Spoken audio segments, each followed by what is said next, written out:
Stop saying mean things about Star Trek. It hurts my feelings. It hurts your feeling.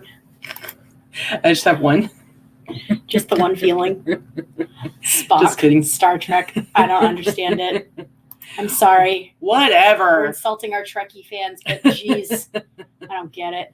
That's because you're a very emotional being, so you couldn't possibly understand Spock.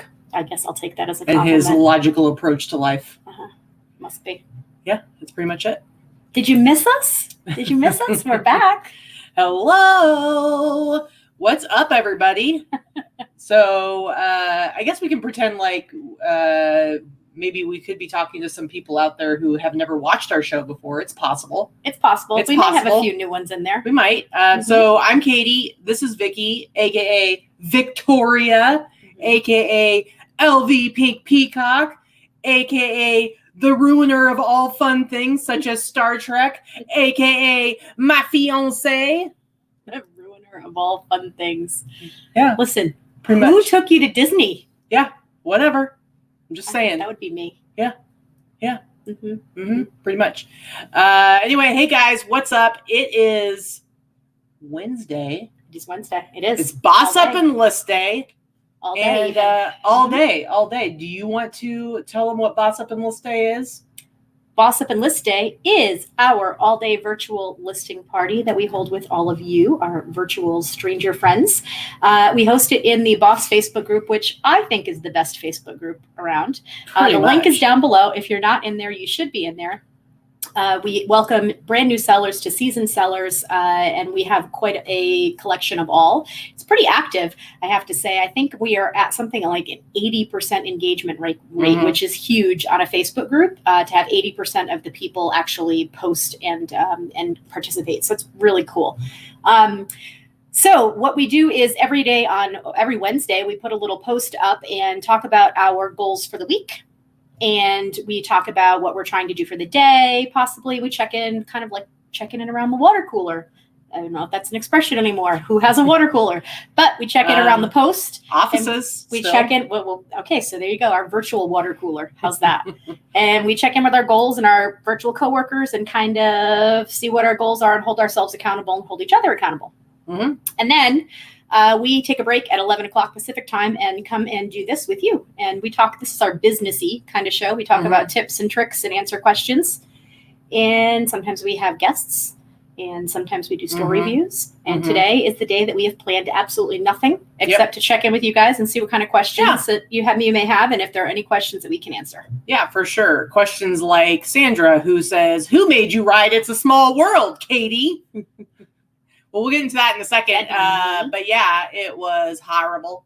Not really. It wasn't really horrible, but luckily Mel was there to chat me up and completely distract me. I think I missed the last half of the ride because we were having a conversation. So it was like, whatever. But anyway, so we were in California last week. We went for the Phoenix Society World Burn Congress, which is a big annual burn conference that we go to every year. You've been involved with it for a long time. I've been going the last few years, just kind of because now they're part of my community too, just because of you, but then also because of my accident last year. Apparently I needed to fit in even more. And so this is my first year there. She tries too hard. Yeah. Also as a burn survivor myself. And so it was just an awesome week. And we somehow were able to interweave all kinds of reseller fun throughout the week as well. We did. We did a little thrifting on the way there. We met up with Brenda Brand, who's in the chat, and she was awesome and bought us breakfast was it Apple Valley? Is that where we were? Victorville, Apple Valley. Yeah, they're kind of two neighboring towns. I think we're in Victorville officially. But not sure. So I had some delicious French toast, and it was nice to get a little chance to actually sit and chat with her because usually we see her at open and there's always just so much going on. So many people, we don't really get a whole lot of like one-on-one or two-on-one time with her. So that was really cool to get to hang out with Brenda a little bit and get to know her a little better. And then on Monday night, We went to downtown Disney and met up with some other resellers. Downtown Julie Brown, as well as Nanette Zupon, one of the Shine winners this year. And also, Knight Required-Field, when he saw that we were invading his neck of the woods, he demanded to get an explanation in person. So he came and met up with us as well, which is cool because we'd never met him before. So that was pretty cool. We'd never met him before, so it was cool to get to hang out with him a little bit, be silly with him, and we went to and he is just as silly in person and just as funny and sarcastic. So we had a lot of fun with you, Knight, and of course Nanette and Julie too, who we already knew we liked. Yeah, pretty much. So that was really the jury fun. was kind of out on Knight until we met him in person. Yeah, for sure. So we did that. Went to the Disney Tiki bar, whatever it's called. Enchanted Disney. It was Sam's Tiki bar. Yeah, it was kind of cool. So that was really fun. I was super adventurous and had some beer while I was there. But yeah, we had a really good time. And then, what you can want to talk a little bit about like the week of the actual event that we were there for. Yeah, so the conference is the annual event where burn survivors and healthcare professionals and burn survivors' families come together from pretty much all over the world. We have people that come from many, many different countries that come to this conference. I mean, about 1,200 people there, plus another couple hundred that were just volunteers. And so there's lots of education and courses and breakout sessions and group therapies and about different topics and things like that happen throughout the week. But the most important part is kind of like the camaraderie, and people get to see each other once a year, or sometimes they're not able to go every year. They see each other once every couple of years. And it's kind of a nice community. I think it's the best community out there, but it's a nice community and people that get together and get to spend time with one another, that everybody kind of gets your crap, like it's like anything else. I'm assuming that if there were conferences and things like that for people that have survived, cancer or a specific type of cancer or something that's just for amputees or somebody that, anybody that you have a lot of commonality with, kind of like our, eBay Open even.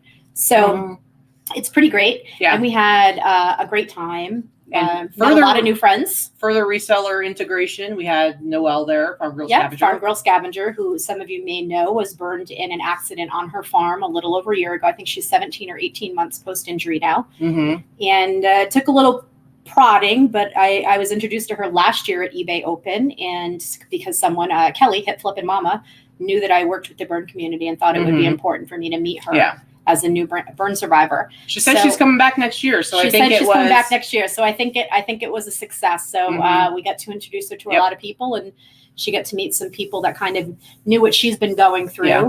And I think it was a successful week. For sure. And I was even able took to some time to go sourcing. Yeah, I was going to say, I was able to sneak away one day, and I went to the closest Buffalo Exchange there, which is in Fullerton.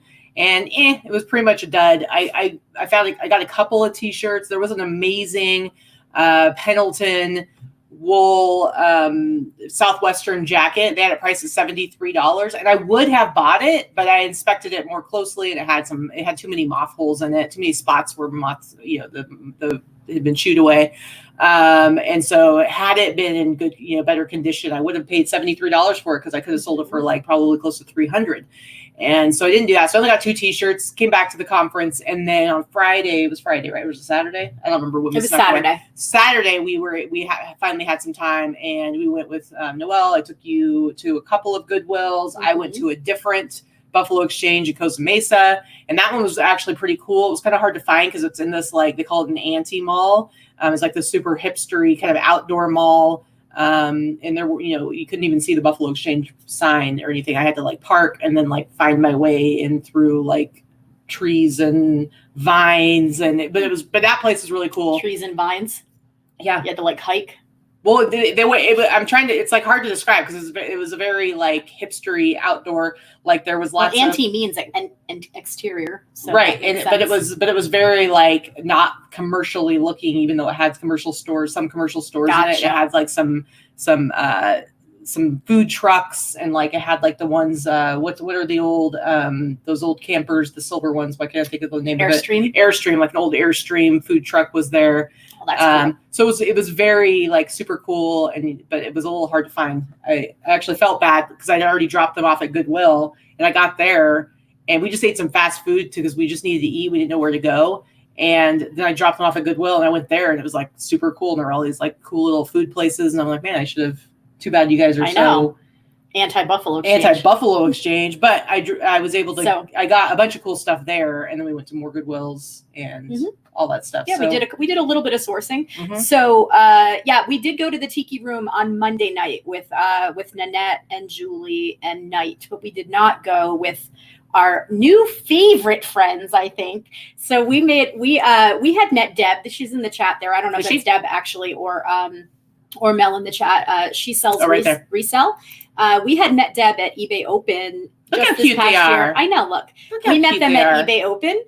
We met Deb at eBay Open. Mel had to stay home because they have a sick little puppy dog. And so we met her briefly at eBay Open, and they were like talking about their Disney pros. So we had so much fun. We went to Disney on Sunday and hung out the whole day together. We walked a bazillion steps. It was 100 a bazillion degrees outside. We were sweaty messes. It was the hottest day of the week. Like it was supposed to be in the 80s during the week, and it ended up just being the 70s. It wasn't bad at all. But that day it like hit like high 80s. So we were hot and sweaty and tired, and we walked like 18,000 steps. We ate about 50 beignets. Maybe they were delicious. Maybe 50 Mickey beignets. And, they were delicious. But that was it. I think that was all we ate the whole day. Oh, and my ice cream that I proceeded to drop the second the man handed it to me. I almost had a 5-year-old toddler moment. The man handed me some ice cream. I had some lemon like sorbet. It was like really tall, and she goes, "Nah," and then like basically missed her mouth, and went, "Nah," and it like went all over her front.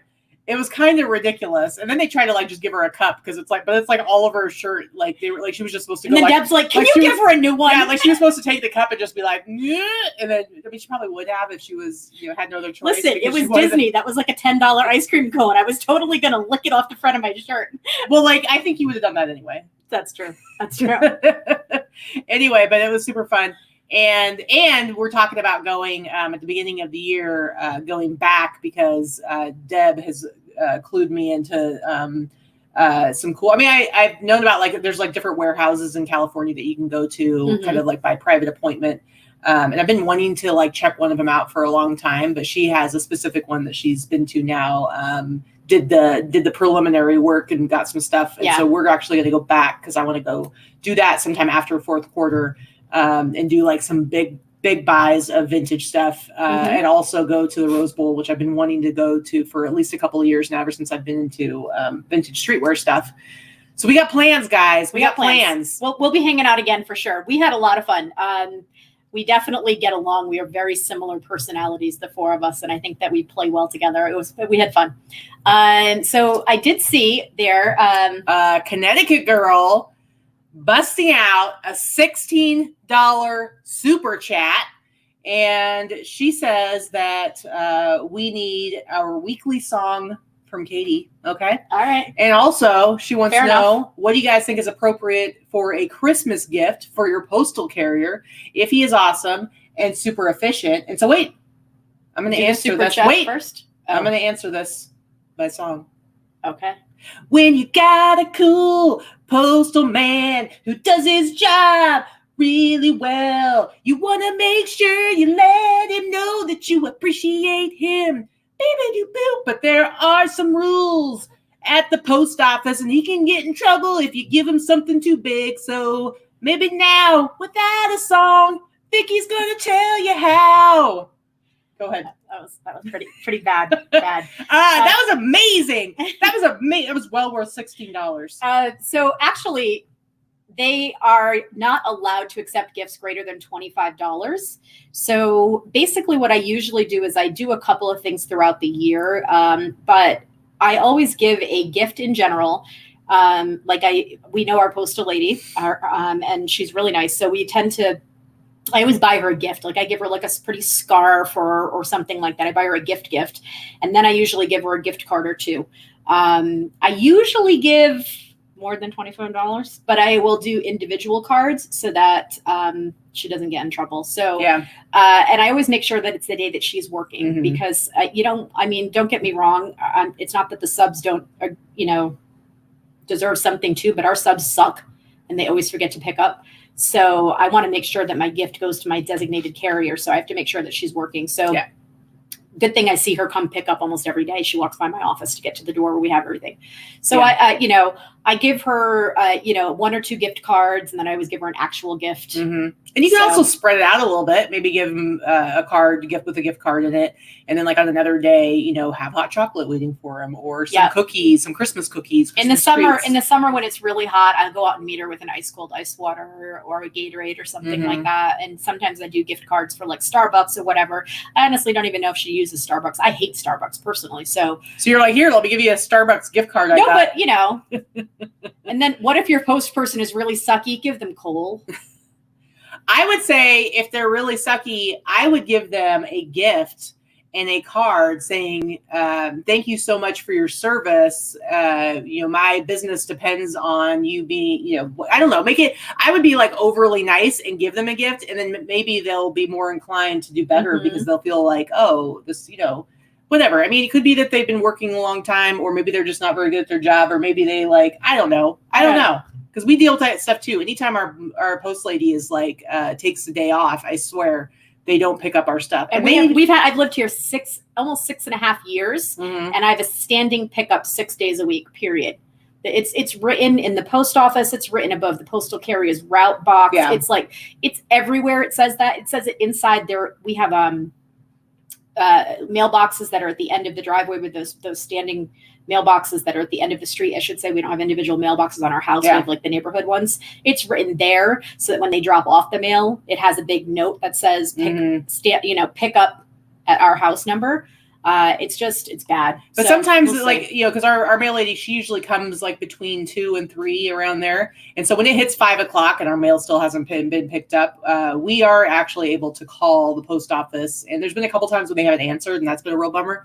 But when they do answer, which is most of the time, they'll send somebody right back out. Because this happened. So, we did all of our shipping when we left Monday morning to go to California. And, we did all of our shipping. I believe it got picked up that day. I think it was the next day. We had a couple of things that people paid for after we left. And so we had Dana put the labels on them. We sent her the labels. She put the labels on them and put them out there. And 5 o'clock comes around and they're still sitting out there. And I felt terrible because I'm like, okay, I'm going to need you to go to the post office, which is a good 10, 15 minutes away. And it was just kind of a bummer. So I tried. I'm like, I'm going to try calling. So I called, and luckily they came out within 15 minutes. They're really good if we get them on the phone about acknowledging that somebody messed up the pickup, because we can always tell, because our mail lady never, ever forgets. We hardly ever mail anything on Saturdays except during Q4 sometimes.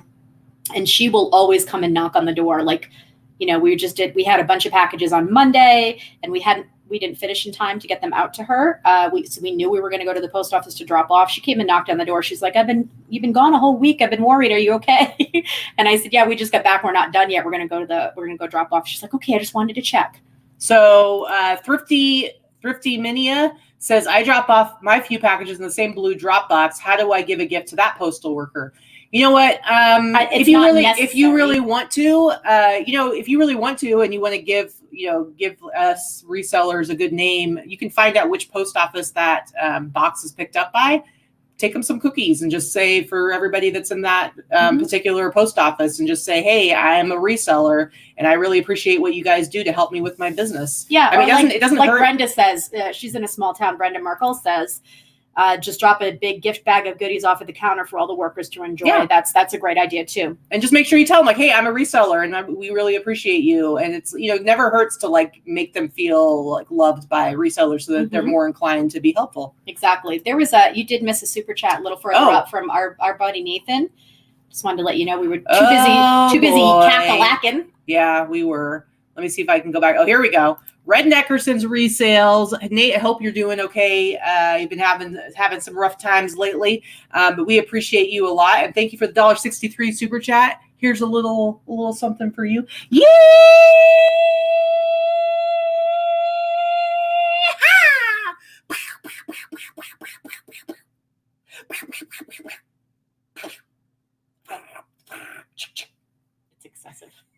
You're the one that's called attention to it. Well, I didn't want him to feel left out.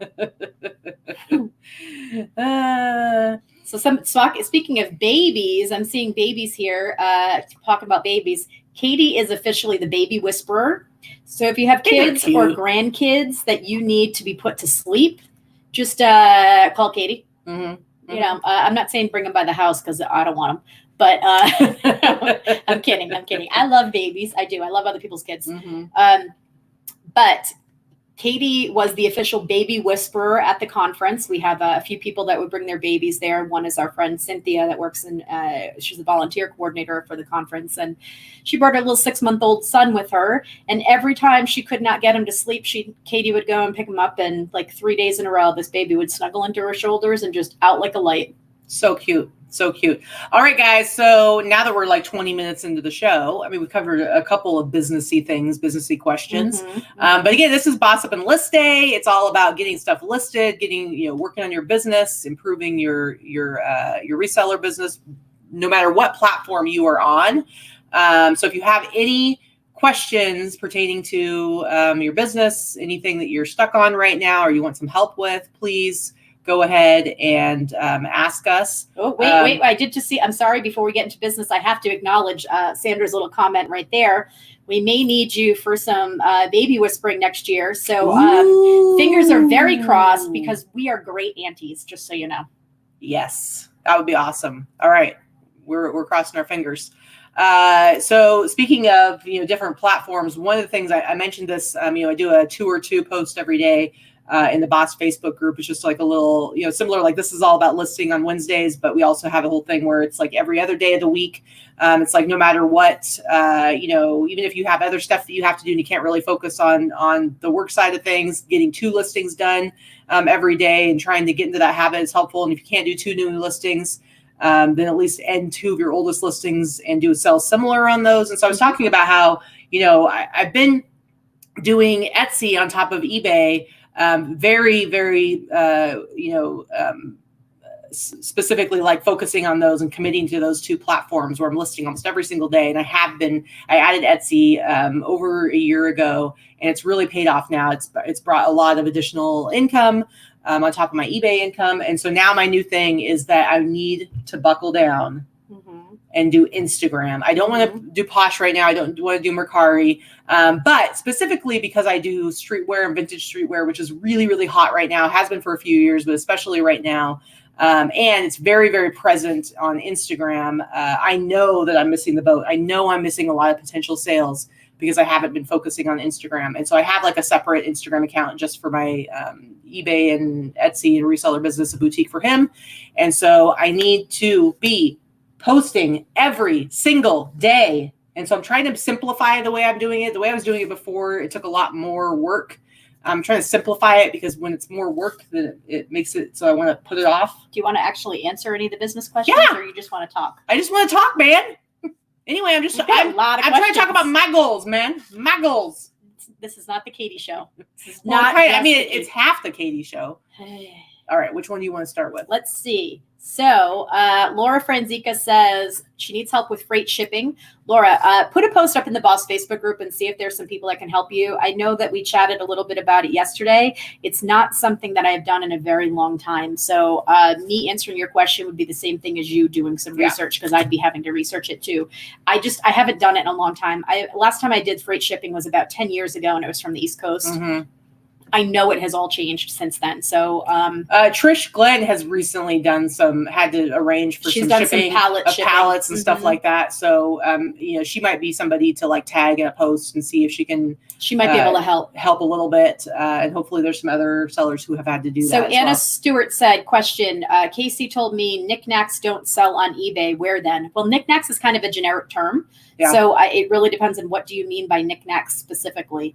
Some things will sell and some things won't. I sell things that are considered knickknacks all the time on eBay. And so do a lot of people. So it really depends on what it is. Casey, I love Casey. Casey, if you're watching, I love you. Casey does not know much about vintage or about hard goods. So that's just not what he does. So if he doesn't know a lot about it, he may not know what you're asking about. So and that's not his topic. And like you said, knickknacks is such a broad category or statement. Like it's hard to say. It just depends on what it is. Yeah. So yeah, if you want to just expand on that question, Angela says, how serious do you think it is to have a 100% white background? So eBay has been pushing a white background for the past several years for a reason. The reason being is that when you have an all white background, it helps your Google ranking. It helps because when someone Googles an item in general, if it happens to have a white background and they do a Google search and they do an image search, the white backgrounds are what is going to show up prominently.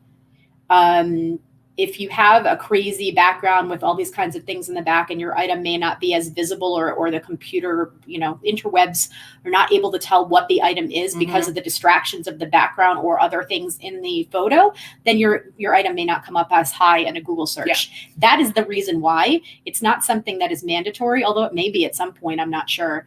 They may decide to make it mandatory. That's your reason why you want to do it. I think of everything as like, there's so many factors to what sells and why you sell things, from the items that you have to how it's listed, to the policies that you use, to your pictures, to blah, blah, blah, blah, blah. So I look at it as, if you look at it as a checklist, let's say there's 20 different factors that contribute to you getting additional sales. The more of those you can check off, the more sales you're going to have overall. And so, I always say that, price competitiveness is the one box I can't check off. But if I could check off the other 19 items, it all adds up to more sales. So is a 100% white background going to make or break you? No. But is it going to contribute to better sales? Probably. So Kimberly, this one. So Kimberly says, lately eBay Seller Hub has been telling me I have offers to respond to, and I've already responded on my phone. Will this affect Cassini's ranking of my items? Well, I mean, we can't really know what's up with what as far as Cassini goes. It's just a mystery. But if you've already responded to them, I highly doubt that there's any negative effect. I would go ahead and click on it on eBay. If you click on it when you're on this, when you click on them, it'll show you have no offers to respond to, and then it goes away. It's just a stupid glitch. But I don't think it has any negative effect on your Cassini ranking, so I wouldn't be too worried about that. So, anyway. Question. Brenda has a question. Okay, Brenda Merkel. If you cross-post an item from eBay and you do send offers on eBay, are you able to cancel your sent offer if it sells on another site, or will you get dinged for that from eBay? You don't have to cancel your offer. You just end your item. You just end the item. Yeah, and you can end an item that has open offers on it at any time, and you never get in trouble for ending an item for any reason on eBay. You can end an item. You could get in trouble if your item is an auction and it has offers and it has bids on it already. Yes. You don't want to do that. But if it's a buy it now item and it has not been purchased, then you can end it at any time for any reason. It's your business, it's your store, it's your merchandise. But you should never be cross-posting items that you have up in auction, because you should not be doing that. You should only be using fixed price listings if you're doing cross-posting anyway. So, all right. Some more there. Ooh, she sells resale. So Deb says, our eBay finally woke up. 20 items in 3 days. Kitty and Vicky brought us luck. That is awesome. That's awesome. It's way better than I have. I think I sold 2 things yesterday and 1 thing today. My eBay is broken. I've seen a couple of messages there, people saying eBay is broken. My eBay is very, very down this year. This month. I'm very much down from where I was last month as well as last year at this time. But to be fair, I haven't really listed a whole heck of a lot in the past couple weeks. So I plan on changing that starting today, and we'll see how it changes. My Etsy, on the other hand, has decided to take a nosedive. So what I did is I just put my entire store on sale on Etsy, and I upped my promoted listings on Etsy to $5 a day. I was only doing $2 a day. So we'll see what happens there. All right, so Reselling Addicts says, what's the deal with Instagram? I've never been on it and don't see what the benefit is of posting there. As a reseller, I don't understand how it helps you. It really does depend. So the reason I was talking about it earlier and about it being specific for me to vintage streetwear is that there is a thriving community of people and potential customers on Instagram that are into the whole vintage streetwear thing. And so for my particular niche, building up my store Instagram account and building up it with followers and making sure I'm posting every day and having good keywords, I can actually sell directly on there. I haven't built it up enough yet. it's kind of a difficult question to answer. If you've never even been on the platform, then us explaining it to you doesn't really make any sense. So, No. I mean, I suggest getting on Instagram and at least seeing what it's about. It's a social sharing site is what it is. Mhm. And there have been ways that people have been able to turn it into a sales site. Now, it works specifically best for people that sell in a niche because you use things called hashtags, which draw attention to your items based on people that follow those specific hashtags. Mhm. So if it's not something that you know anything about, answering this question to you is not going to make any sense at all. So, well, this is where we talk about, like, you know, when you want to do multi-platform selling, there's so many things out there. There's local sites, there's, you know, all these different sites that you can go on. And it's really about determining what makes sense for you and your selling style. And so for me, Instagram really is the next thing that I should be focusing on. So Derek, for instance, who I just did that big bulk buy from, he's the Vintage Fiend, I believe, on Instagram. He has been doing this for a long time. And so he has a decent sized following of people who are into vintage streetwear. And I believe he said he does somewhere from like $2,000 to $3,000 a month or something like that, just on Instagram. Okay. So now, is that going to happen for somebody like you, where you're selling everything? Because you when you're selling everything like you are, it's probably a little harder to build a following of people that are regularly be looking at your stuff to buy. I'm on Instagram a lot, but my Instagram account is definitely for other resellers. It's for me to interact with other resellers and learn from them as well as teach. So I don't use Instagram as a sales tool personally, because I have all one-offs and I don't sell in any particular niche. So I'm not going to ever develop a following for someone looking for something specific that I sell, because it changes all the time. So will I occasionally highlight something I think is really cool or super collectible and hashtag the hell out of it? Yes, that will bring people to my store for that specific item sometimes. But in general, that's not how I use Instagram. I use Instagram just as a social marketing tool. I don't use it as a business marketing tool. Everybody's different. I use it to market myself and to market our show and to market, to just basically to other resellers. Lots of people are going to find Instagram as something different. Some people talk about having a Facebook business page. I think a Facebook business page is useless unless you have a huge following. Otherwise, you're advertising to your friends that have already liked the page. That's it. I have a Facebook business page just because Instagram makes you do it when you do a business account. I have one too. But I had to recreate one because my LV Pink Panther one was deleted and I can't get it back. So I haven't even done anything with mine yet. So Bridget says, on Poshmark, if you've sent offers to likers, you cannot end the item. So that just highlights the fact that it's super important that you know all the rules for the different platforms that you are selling on, because that's not the case for eBay, but it is for Poshmark. So you want to be careful with that. So Jen says, I feel very nervous about eBay right now. I've been doing everything I can, still go days with barely a sale. I have to say, it's always going to be an ebb and flow, and that's always going to, there's always going to be ups and downs. But I will say that for me, over this last year with adding Etsy and now doing it with Instagram, I do think it's super important that you have, that you don't just focus only on one platform, that you kind of spread it out a little bit. Don't put all your eggs in one basket. I've been selling just on eBay up until last year for almost, 15, 16 years, definitely 16 years. And I was very hesitant to ever branch out. I'm glad I do have my toes in Etsy, and I've just started dipping into Mercari a little bit. I will be focusing more on that now heading into Q4. But I think you need to learn to go with the changes, and there have been a lot of changes on eBay in the last couple of years. It's not for the faint of heart. This reselling in general is not something that is for everybody, We got yelled at for saying this before, but it's really not. It's not you just throw stuff up online and expect to make money and, you should be successful because you tried. That's not the way it works. That's not the way anything in life works, right? So it's business, and you have to learn to hone your craft, and you have to learn to work with what you have and develop the skill set to buy things that people actually want, create the best listings you possibly can, take the best photographs you possibly can, follow all of eBay's best practices, whether you like them or not, because they're telling you to do it for a reason, because it does help your search algorithms and with Cassini and things like that. So the reason why we teach people how to sell the way we do is because it's a proven track record that it works.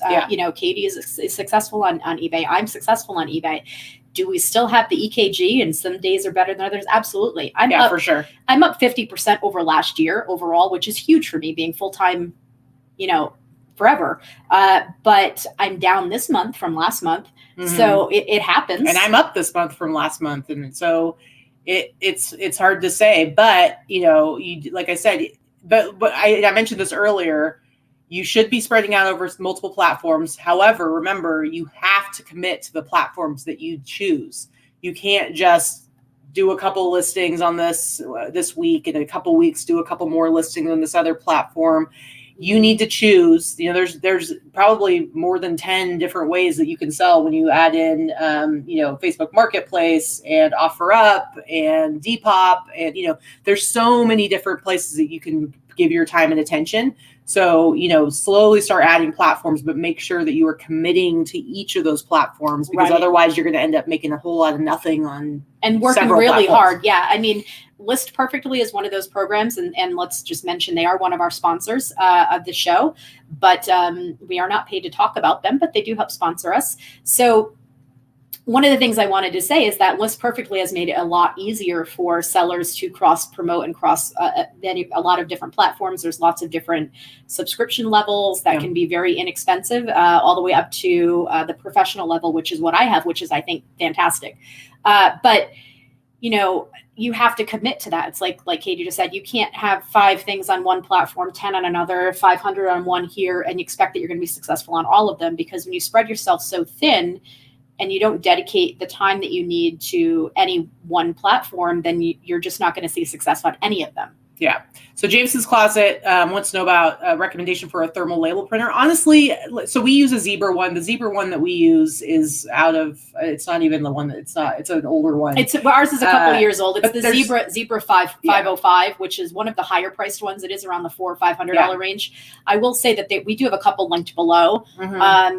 Any Zebra printer and any Dymo printer. I've heard of the Rollo, but I've never used it personally. Honestly, I've heard equal things about all of those. I kind of think it doesn't really matter all that much. So like those 3 brands seem to be, obviously you want to go somewhere like Amazon and just not necessarily to buy it from there, but just to see reviews and make sure that it's one that's, well reviewed. But those 3, I mean, they all kind of work the same. I think they all use the same labels, don't they? They pretty much. This Rollo prints a little bit differently. I think Rollo prints side to side on the labels instead of up and down on the 4x6. But somebody correct me if I'm wrong, but I've only seen it briefly. Yeah. So Anna Stewart wants to know if she can see our stores. So we actually don't have a store together. We have completely separate businesses, but all the links to our stores are down below. So at any time you can go and check them out. Yeah, we're very transparent. Yeah. You may be a new watcher, which thank you if you are. We're very transparent about our stores. Everything we have, we show below. Every Sunday we go over our weekly numbers. We talk about what we've sold, what our costs are, what our bottom line is, or our net on profit every week. So we have 2 separate businesses. We run our businesses entirely separate. We are a couple. We do live together, but we both sell full time. But our businesses are not combined. Yeah. So if you look below, there's the links to our eBay stores. Mine is A Boutique for Him. Vicky's is LV Pink Peacock, and we have the same names for our stores on Etsy. I don't know what you are on Mercari now, but same thing. So so we have it all up there, so you can see everything that we've sold and everything we have listed. Like Vicky said, it's very transparent. We have a couple of links to some printers down below. If you do decide to purchase a printer or purchase any of the items that we link to down below, they are affiliate links. We do get a little bit of something. Lord knows we don't make much on this YouTube show at all. So affiliate links do help. We do try not to spam affiliate links. We don't do that. But we do have some links below if you want to check out the supplies that we use. Please feel free to use one of the links. Yeah. Ooh, Teresa jumping in with some little tidbit of knowledge. She says eBay is a data-driven company. When they make a suggestion or best practices, because they have the data to support that suggestion or practice. And like I said, they have all the best practices. I will say that for myself personally, for my sales model, I do not follow the one best practice, which is being price competitive. However, that's because of the specific niche that I work in, of how I approach my selling. That does not mean, there are certain, depending on what you sell, if you sell quantity items where there is a lot of competition, yes, you do have to think about things like price competition.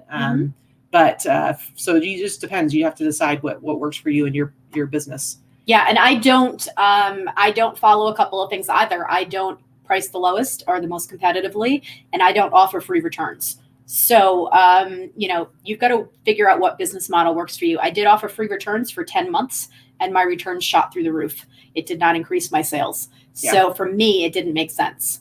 Right. Now I have buyer pays returns, and my returns are at a normal place. So Victoria Smith makes a very good point. She said this is always an unpopular comment, but new sellers really get their hopes up for Q4 based on all the hype. But Q4 doesn't guarantee more or awesome sales. And, I will agree with that. True.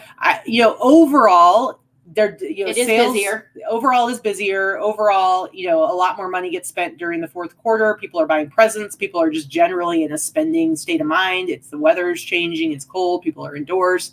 There's a lot of reasons why people are spending more, but everything else has to be in line too. Like, you have to have items people want. You have to have all the good things that make people want to buy from you over other sellers. You are not automatically going to have this amazing Q4. And I've had people say like, "Oh, I didn't have a good Q4," and it's like they had 140 listings.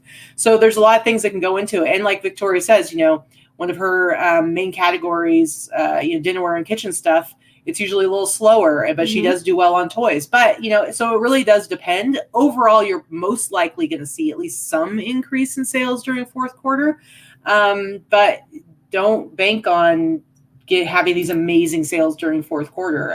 I do personally as a new seller. I do personally do about 50% of my yearly business in the last quarter of the year. But I'm, we'll see. It's starting off a little slow for me this year. We'll see what happens. Now, I've always done better in fourth quarter. I've always had a big bump even from the very beginning, and that's always been with used clothing. And some people say used clothing doesn't sell during Q4, and that's all I sell is used stuff. And my first Q4, I was only going into it 10 months into being a new seller, so I didn't have like the most amazing stuff, and it was almost all used clothing, and I definitely had a huge bump during fourth quarter.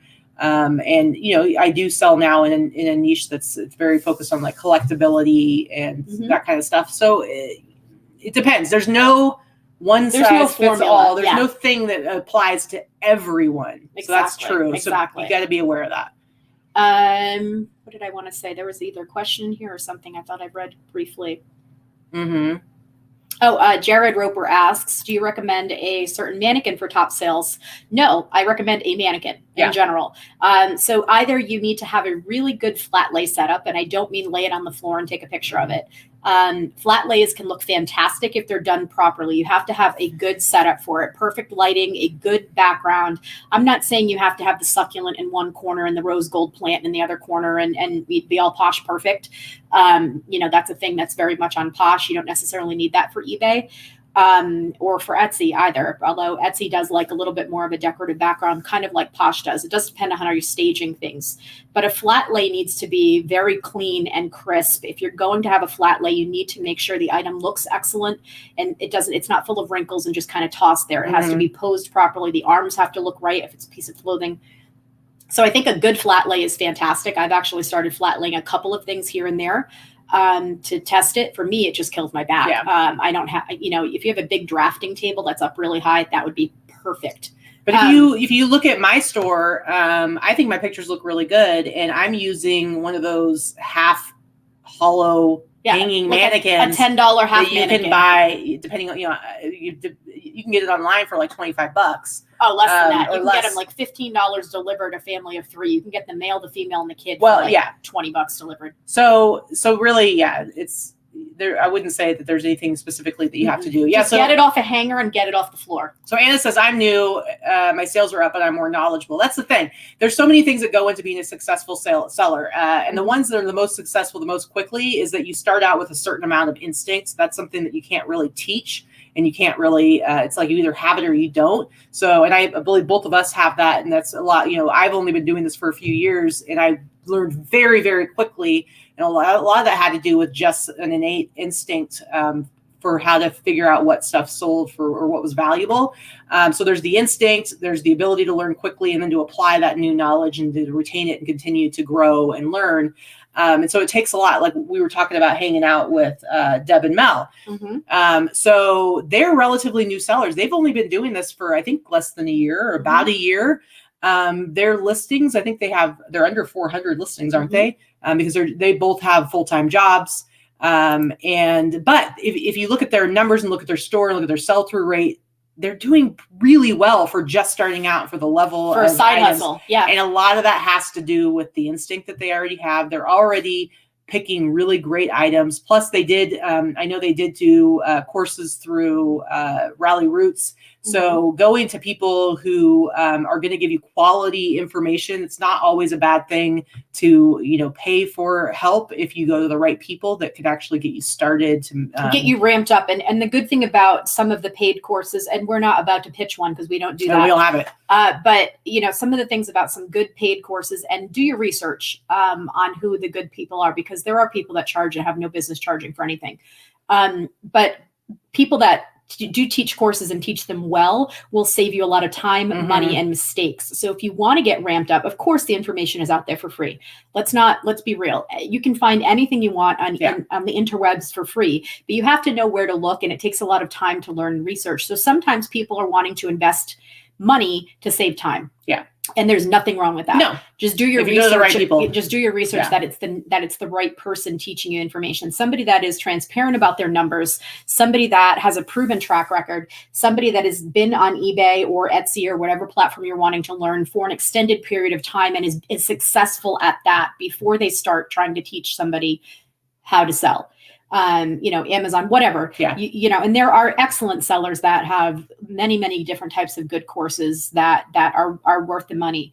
Like I said, there's plenty of information out there for free, but it does take time to weed through and to teach yourself and to learn. So if you want to get a jump start, there's nothing wrong. Paying for it. I went the free route, and I'm similar to Deb, where I know she was talking about how she likes to research. And whenever I'm the same way, when I get into whether it's a new hobby or a new business or whatever, when I'm into something new, I am obsessive about it. And I want to read everything about it. And that's how I first got into Facebook groups and going on Reddit and, watching YouTube videos. I didn't watch other resellers, but I watched like a lot of streetwear videos. And it's like, I wanted to learn. And I went the free route, but I'm one of those people that's like a sponge, and I just kind of sucked it all in and learned very quickly. But so. And I've been selling for so long that there was no such thing as YouTube or Facebook or any type of courses or anything like that. So, it was trial and error. It was all trial and error. We didn't have smartphones. Yes, we walked uphill both ways to go to the post office to handwrite our labels and stand in line for shipping. But you had to learn. So, I think that there's something to be said for the people that have been selling online for quite a while, because we had to learn the hard way. So because we had to learn the hard way, we had to learn the right way. And a lot of us are very good sellers and successful because of that. Not to say that new sellers aren't successful and can't be successful either. But I think part of having to do it the hard way, teaches you better. I don't know. What is that? When you're growing up, honestly, and people teach you, the best way to learn is to do it yourself. There's no one way to do things, guys. I think the bottom line, there's no one way to do it, but you should be smart no matter how you go about it. Be smart about how you do it. I don't necessarily disagree with the radical reseller who says you're cheating yourself by not experiencing new seller hardship, save that money for sourcing. I don't necessarily disagree with that, but I also don't think that if you find the right people that can help you, there's nothing wrong with that. And some people learn better that way too. Yeah. So, I mean, like Dana, for instance, your assistant, she worked for you, you were paying her. And so she was basically getting paid to learn. So she got like sort of a course on reselling just by working for you. She worked for me for a year before she opened her own store because she really didn't have any interest in it. But by the time she was ready to open her own store, she was already a pro. She knew how to take photos. She knew how to create a listing. She knew how to create a title. She knew how to price things for shipping. She understood shipping. So it's not even a normal route. And yet that worked for her. It was almost like a paid apprenticeship. Yeah. So whatever. The bottom line is that it takes a lot to be successful, and it's going to be harder for some people. It's going to be easier for some people. It's not going to be automatic though. And that's just the reality of it. Yeah. And like Deb said, it is out there for free. We paid intentionally to accelerate our knowledge and avoid mistakes. And there's nothing wrong with that. Especially someone that is doing this as a side hustle and wants to build up relatively quickly. That's one of the fastest ways to do it. It all depends on your learning style. As long as you go to somebody or if you're paying the right people, then you're getting quality knowledge. There is absolutely nothing wrong with that. And there's nothing wrong with doing it on your own.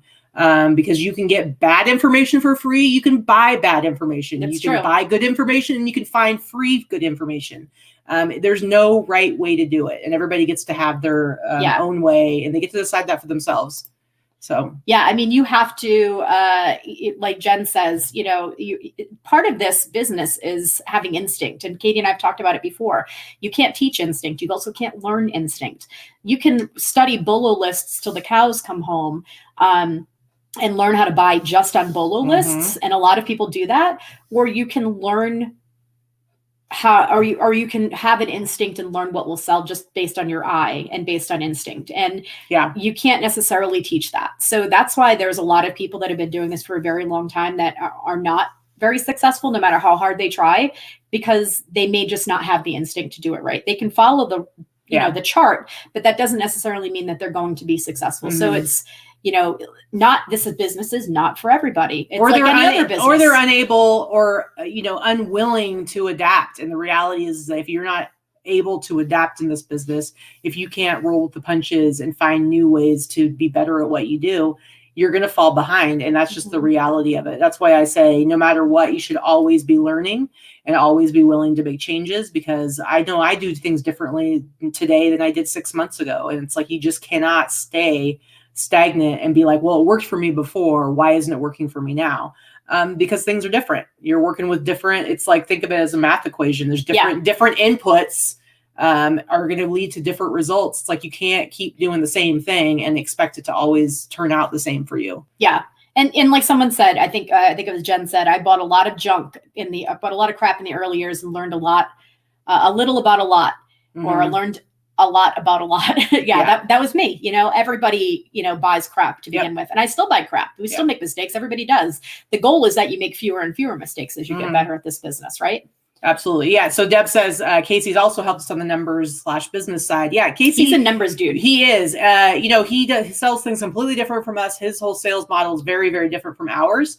But I will say one thing that I've seen him do that I really, really appreciate is the way he breaks down the numbers, because, people just think like, oh, I paid 50 cents for it. I'm going to sell it for $10. So therefore I'm making a profit. And he'll go through and he'll say, this is how much this costs. This is what the fees are going to be. This is what shipping is going to be. This is what's going to take, and then this is what you can sell it for. Is it even worth picking up? So the way he breaks down numbers, he's kind of like how Teresa is with numbers. It's important to kind of have a better grasp of how that works. And just because you bought it for 50 cents or just because it's free doesn't mean it's worth you selling it for $10 if you have to clean it for 20 minutes and then you got to take pictures and then you got to list it. And then it's an exceptionally difficult thing to ship. So it takes like another 20 minutes to package it. And next thing you know, you put in 2 hours of labor to this free item to sell it for $10 and only get, after shipping and everything else, a couple bucks. And then you basically, who's got you're time working for that shit? sweatshop wages. Ain't nobody got time for that. Exactly. So Dream Big asked a question there. How often do you review eBay stores? If you're interested in a store review, send me or Katie a message through our information down below. We'll put you on the list. We try to do one about once a month. We're due soon. We don't do eBay store reviews. Right. So just to be clear, we do occasionally we should do more often. We do live store reviews. So you have to be willing to come on the show. But you get a very in-depth store review for almost an hour.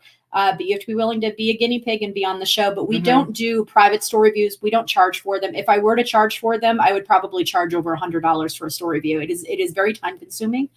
And because I don't charge for them, that's why we only do one on the show. Or you'd be like crazy like Casey and charge like 5 cents. Yeah, I think he charges. He charges like $9. Last month it was $8. It was August. 9 was September. Maybe he'll go to 10 now. It's October. I don't know, but I'm sorry. I don't have time to be doing store reviews for $10 a pop. But he's got a different approach to how he does that. Yeah. So, which I'm sure. So Mary Mobley asked, how long did it take you all to get to a consistent income? So for me, I can say that I started selling part-time around 2003. By 2004, I was making $30,000 or $40,000 a year part-time. And then I went absolute full-time all in 2010. And I was, I don't even know where I was by 2010. I don't know. I should hit about 140,000 this year. But by the time I went full-time, I was immediately 60 to 70,000. And that was where I stayed. until a few years ago. I had my first eBay sale in December of 2015, the end of December. So basically 2016 was my first year going in full time, but that was with no listings. So I entered 2016 with like a limit of 10 items on eBay. And I was on unemployment, and I had like 6 months of unemployment to help me build up my store through a special program in Oregon for starting your own business. So basically I went full in, and I had 6 months to try and raise a full-time income. It took me 8 months. So I had 2 months where I was no longer getting unemployment subsidy checks, and 2 months where it was a little rough, where, trying to pay my bills and stuff. But we're talking like I was listing from the very beginning as many things as I could, getting my my listing limits raised, calling in like every 28 days to get them to raise my my. What are you doing over there? I'm answering an eBay question while you're talking. I've heard the story a lot. I know. Anyway, listing every day. So I was going full force, full time, fully committed. And I think I had like I hit 1,000 listings in October of 2016. And I remember that December, I grossed $8,500 in sales. So that was my fourth quarter. That December was like my biggest month. And I've been supporting myself full time ever since then. But I know that's not a typical trajectory for new resellers, but that was what I was able to do. So is that your stomach that just made that sound? My stomach growled, yep. Her stomach just went, it was really kind of scary. It's happening again. They might hear that. That might be registering. I don't know. Could be. If you hear my stomach growling, sorry, I'm hungry. So Caffeinated Christy. Now, when I see her name, I always think, I think that like she's super hopped up. She's actually like, look at her picture. She's like taking a little bath in the in a cup of coffee. But she gave a $2 super chat, and so she's probably like, "Love you, girls. Thank you for the great info." Whee! Do you think that's how she says it? At least that excited. Yes. So thank you for the super chat. Here's a little super chat. Super chat. She's super chatting, caffeinated. There you go. So there's a question Angela asked. Scroll down just a little bit. Okay. So she says, random. Okay. Mm-hmm. I have a Victoria's Secret umbrella, 32 inches tall, not collapsible. Who's got the shipping knowledge on that one? It's been sitting because of the new cubic shipping thing. So you may not, you probably will exceed the cubic shipping, but look at the priority shipping tubes. You can put a couple of priority shipping tubes together. Mm-hmm. There's the large ones, and there's a small one. If you did the two small ones together, they're smaller and they're like triangular. Order them from USPS.com if you don't have any, and then you could probably put two together for the length. Check your measurements. I think probably FedEx home delivery, and depending on where it sells, priority is not going to be too bad because it's not girthy, right? So it's only going to be a few inches around. I think it's 3 by 3 by 3 is the measurements on that thing. But then you've got your length. Here's one thing you can do just to check is go to pirateship.com. I'm assuming you have Pirate Ship, Angela. I think you do. And click on the rates, and it'll let you just test, because you're in Oregon. So why don't you test use a New York zip code, put in what the measurements would be for it in a box and like the weight, and then just see what comes up, and it'll let you know if it's if because of the dimensional weight, because that's what you're talking about. There's cubic shipping, which is a type of priority, and then there's looking at just the cubic dimensional weight of it. And that'll let you know if it's crazy high for priority. Then maybe you could check out what it is on FedEx, because that might be better too, depending. Yeah. So Nate Ricks and Kent Daigle both said, just like a golf club or a set of skis. I've shipped water skis that way, small water skis. They were kids, but golf clubs. I have an umbrella for sale. I'm sure that's how I'll ship that. So Barbara just gave a $10 super chat, and she said, "Feed that lady." Barbara, I'm serious. She's over. It's still doing it. It's going, listen, it's what is lunchtime. happening? It's lunchtime. I'm hungry. What, you guys? I don't know what is up. I'm trying to diet, so there you go. I'm hangry, is what it is. It is so loud, Barbara. I appreciate it. I will finally get her some food. Thank you for the $10. I'll go eat a salad, some carrots. Thank you so much, Barbara. We really, I'd really prefer appreciate tacos, it. but clearly my ass knows that already. So, Yeah. So, here's a good question. So Marrakesh, is that what it is? Mm-hmm. Marrakesh 7 says, Katie, as a reseller, what do you miss about Oregon? So there's definitely pros and cons between being in Nevada and having been back in Oregon. Hello, I'm a pro. Absolutely. But as a reseller, okay? Oh, all right. Sorry. So as far as Oregon goes, I did really love the bins there. We have Goodwill bins here, but the difference is in Oregon, the way they have them set up in Oregon, they are direct donation sites as well as bringing in stuff that hasn't sold in the regular stores. So there's all the different Goodwills in Oregon. Something doesn't sell. Eventually it makes its way to the bins. So maybe half of the things that are in the bins are like that, but people can also come and directly donate and drop stuff off at the bins, at the outlet stores.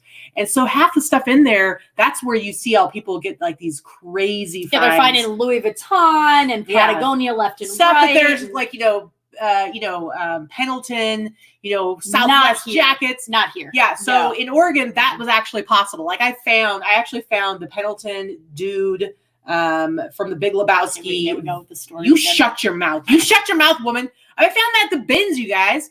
Anyway, so that was amazing. Plus the regular Goodwills there are fantastic. A little spendy, but if you know what you're buying and you can pay up, the Goodwills there are great. And the Salvation Armies there are great. Here, Salvation Army, crap. Here, Goodwills, meh. When it comes to men's stuff, I know you're able to find good stuff here, but when it comes to men's, no jackets, terrible t-shirts.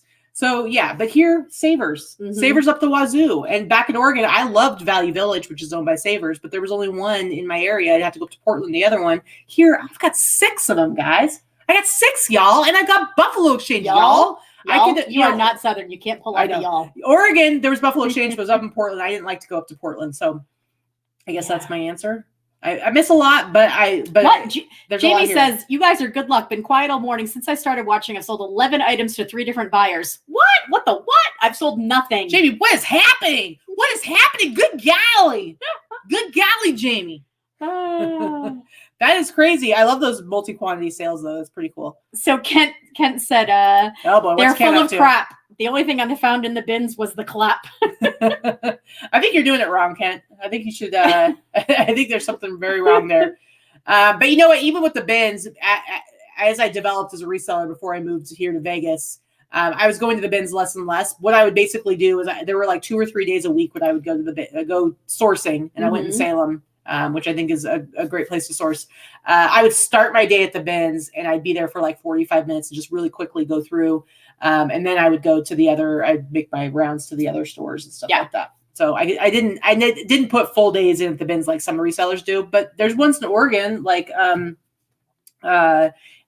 Chrissy up in Portland. I know she goes and spends like a whole day there. Fantastic stuff because she finds she's the queen of vintage, and I love watching her Instagram because she sells a lot of stuff that I would pick up too. That I'm super jealous that she finds at the bins, because when I buy vintage, there is nothing even at Savers that is vintage for less than $10. I mean, and I'll pay the 10 to 15 for it if it's a good piece, but she's getting stuff for less than $1, because it's it's under £1. So well, and that's where like having like a really good understanding and knowledge of vintage when it comes to women's stuff. Because like for me, like I'm so specific in this niche of men's vintage streetwear. It's very popular right now. So a lot of the stuff that I get, there's a lot of other people that have the eye for it too, and they're grabbing it up. When it comes to some of the quirky vintage t-shirts, I think I have a little bit of an edge there. But when it comes to women's stuff, a lot of the stuff that like Vicky knows about, other people totally overlook it. Yeah, for sure.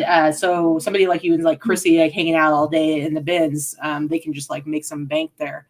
All right. So Kent says she's planting it. No, she's not. Chrissy's awesome. Let's see.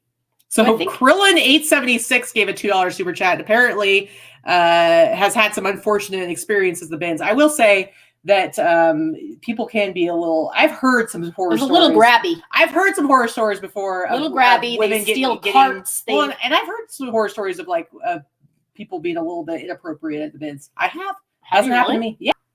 Yeah. I'm always ready to do some punching. Apparently, I need to go to the bins. I don't know. I'm kidding. Inappropriate.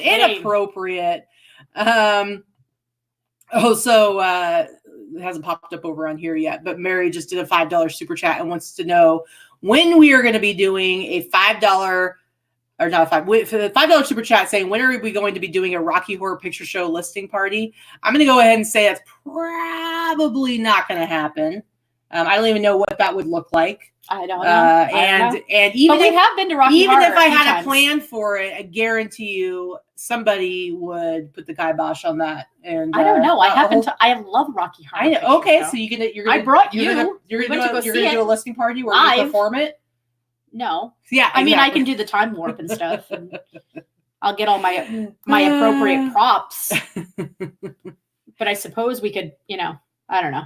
We'll think about it. There you go. So Bridget says that she's been selling stuff that's been listed for a year, and it's all because of promoted listings. Mm-hmm. That's pretty good. I've been ending a bunch of stuff. I'm literally down to my oldest listings now are 3 months old because I've been ending lots of stuff and doing sell similar. And so I've actually been selling a lot of things that have been listed forever because now they're new listings. It just shows that, that stuff needs a little jump.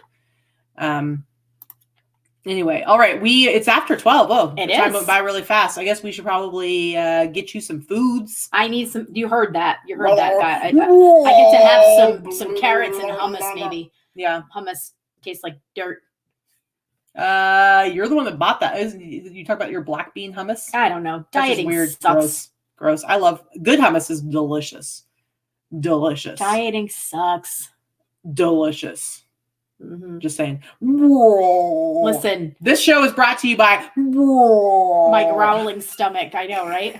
Sorry, guys. I'm hangry. It just happened again, you guys. I think there's something bad happening. I think it's like, what was that guy's name in Total Recall? Allison's got it. Feed me, Seymour. Yeah, well, that too. But I was thinking of the creature that lives in the guy's stomach in Total Recall, the Arnold Schwarzenegger movie. I have no idea. You're asking me. I watched Total Recall in the theaters, 30 years ago when it came out. All right. Okay.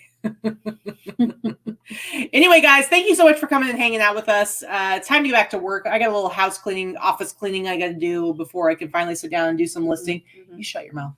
You stop rolling your eyeballs. I'm not going to feed you now. I'm keeping that $10 for myself. Rotten. Anyway, thank you guys so much. We will see you on Sunday for the Sunday Live Haul. Please come and hang out in the Boss Facebook group if you aren't already in there. If we missed any of your questions during the chat, which sometimes we do, obviously, if the chat moves fast and Katie talks for a long time, which never happens, pop your questions into the Boss Facebook group. If we're not there to answer, we have tons and tons of knowledgeable people that are more than happy to answer your questions in the chat. See? Do we hold the microphone? I feel like if the microphone had a longer cord, I would totally put it up to your stomach and have it just basically take us out because apparently your stomach's got some things to say. I don't know what's happening. It's hungry. I don't know what to tell you. Horrifying. There could be a monster in there. I might die, you guys. But I might be doing the show alone Sunday. Well, you won't be alone. You'll have whatever creature is living in your stomach will be your co-host. They'll probably burst out and a la Alien style. Yeah, pretty well. It's a chest burster. Okay, we're talking about your stomach. Okay, very different. Very semantics. Different. Okay, that's not semantics. That's anatomy, bitch. Bye. Goodbye, everyone.